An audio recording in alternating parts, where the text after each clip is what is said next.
Okay, Nick, let me just go back to the probably inexpressible moment. You've been an honor student, but you're co-captain the water polo team, and you're going down.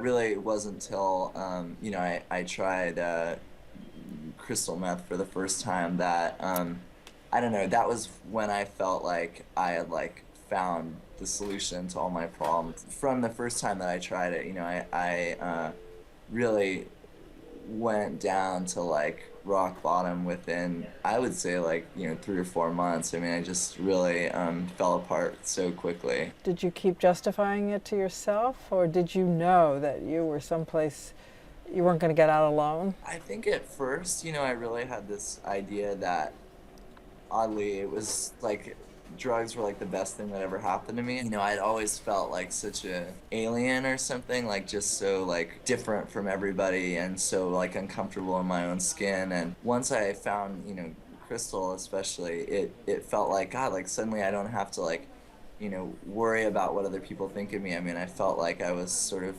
on top of the world, and it felt like amazing, and I didn't ever want to stop. How much did your parents know? I think that they knew that I was experimenting, with drugs. And my dad came from a culture where, it was sort of accepted that, as a person growing up, you did experiment with drugs. I don't think he really understood the depth of my addiction until I was missing for like a week and was just on this sort of horrible binge. And I called him, and asked for his help. I think when he saw me, he saw how emaciated and just out of it I was. And I think that's when he was like, okay, this is beyond experimentation. We need to get Nick help. Okay, tell me what he did wrong. It's funny, to talk about this idea of tough love or whatever.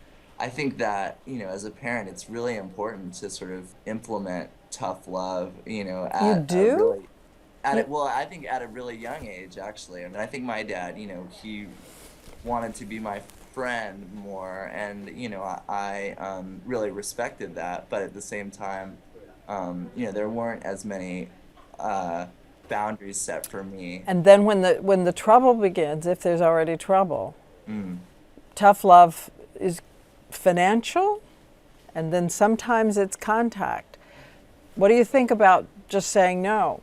Even if you're starving, even if you call me and say you are in the street starving, you don't get money from me. When my dad finally did make the decision that that was how he was going to handle my situation, which he did at a certain point, I called him up actually one time, and I was super strung out, and I was starving and I was homeless, and I asked, to be let home so I could come, get food and sleep it off or whatever. And he said no, for the first time. And it wasn't no, I don't want to have anything to do with you. It was like, no, I'm not going to have anything to do with you unless you get into treatment. And I think that really was the most important thing, was not to just cut someone off completely, but to say, I love you and I will be there for you if you want to get help.